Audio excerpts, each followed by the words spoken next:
Hey, this is Mark Davis with Big Water Adventures. I want to talk to you for a moment about Seaguar fluorocarbon. More specifically, what Seaguar fluorocarbon for what type application. Now for me, it's two simple categories. It's leader versus top shot. What am I going to do with it? Is it going to be on the reel or is it not? If it's not going to go through the tips and the guides, it's considered to me a leader. If it's going to go through the tips and the guides, it's considered a top shot. So when I'm looking at something for a top shot, I want something that's a little more flexible, it's a little more easy to manage. That's where I'm going to start off at 15-pound test up to 40-pound test with the Seaguar Gold label. This is very soft, supple, easy to use. It's fluorocarbon, it's invisible underwater, highly abrasion resistant, but it is also very soft and supple, so it's fine to use for a top shot. You could almost think about it like a monofilament with benefits when you're talking about on the smaller gear.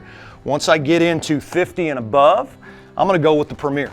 The Premier is the big game stuff, but I still want to probably have it on the rod. I want to use it as a shock absorber. I also want the invisibility. Now back to the leader.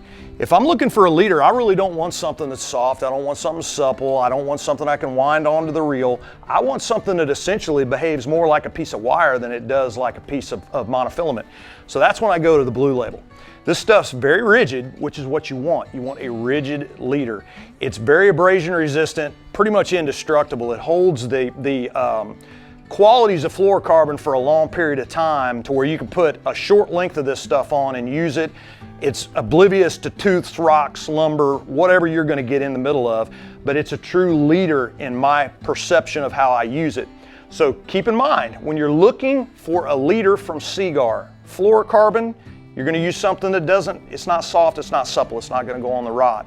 You're looking for a top shot, that's when you get into the Gold label, into the Premier. You want something that's manageable, ties knots real easy, you can put it on the reel. So are you looking for a leader or are you looking for a top shot? Seaguar's got the answer to every question, just ask the right question.